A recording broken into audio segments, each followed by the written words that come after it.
hear what they've gone through in the bad side, you know, it's very hard to block that from your mind.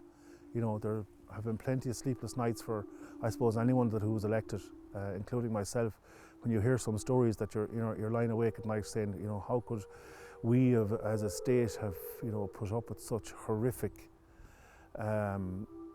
attitudes towards people who couldn't defend themselves. And I suppose that's really that's really heartbreaking for a lot of people that, I suppose, take their work seriously and take it to heart. I did a lot of running away now, I did. From the foster home I was gone all the time nearly. Guards brought me back, and now it'll be kind, now it'll be good, and you'll be grand, and next thing you'll be gone again. So I remember they were called sisters at the time. She wasn't a nun, but very religious. And she said, I want you in my office. So she came and she said, why tell me lies? Why tell me lies? Oh my God. And said, yeah. She said, so that was it then, the truth came out. I said, I'm not going back to them. I kill myself first before I go back to them. She said, no, you're not going back. My grandfather, I understand, was a bicycle repairman who got involved in the War of Independence in 1919. And he would have been one of the founding members of Fianna Fáil in 1927. So he would have been, I suppose, got involved in politics, I suppose, knowing the personalities at the time for that reason, you know. I mean, he would have been, I suppose, he would have been respected by a lot. You know, he was a long time a member of the Oireachtas. His name was Mark Killalay. He moved to the Tuam area in the late 30s, and he represented the constituency for more or less a lot of that time. He was known as Mark Killalay Senior. My father was known as Mark Killalay Junior. So he was an ordinary person.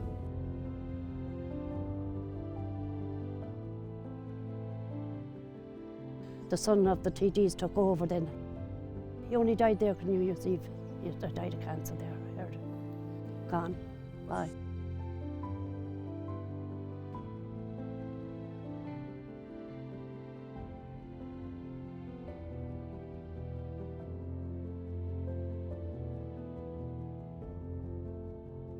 He gave me awful beatings with the horse's whip and that.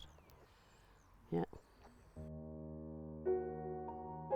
The mother was hitting me and I was protecting myself, and I went to hit her.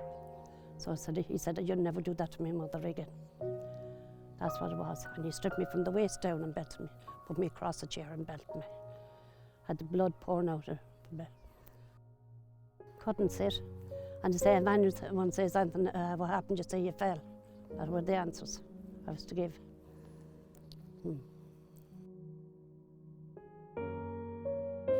The foster father hardly ever touched me, because he knew that what his job was, TD. So his son took over his place when he passed away. Are you with me? He was a TD as well.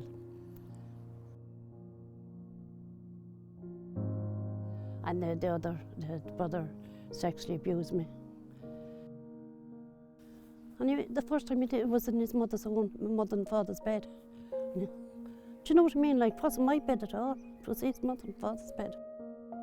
And I didn't know what he was doing, to be honest with you, I didn't know.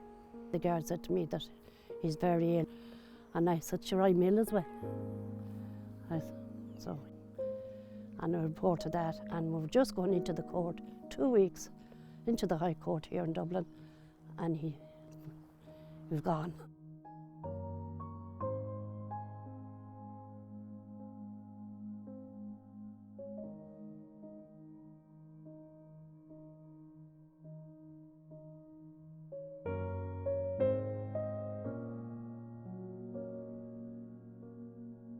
So there was no court case, and I wasn't heard. Do you know what I mean? Like, I wasn't heard.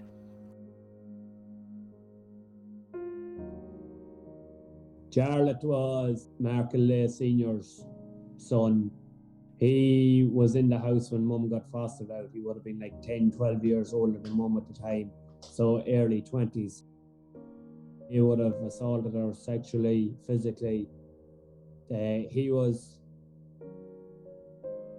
the one Mum was very angry at too, obviously, because she was young and didn't know. She wasn't even in her teens, like. So realistically, he's a paedophile, like.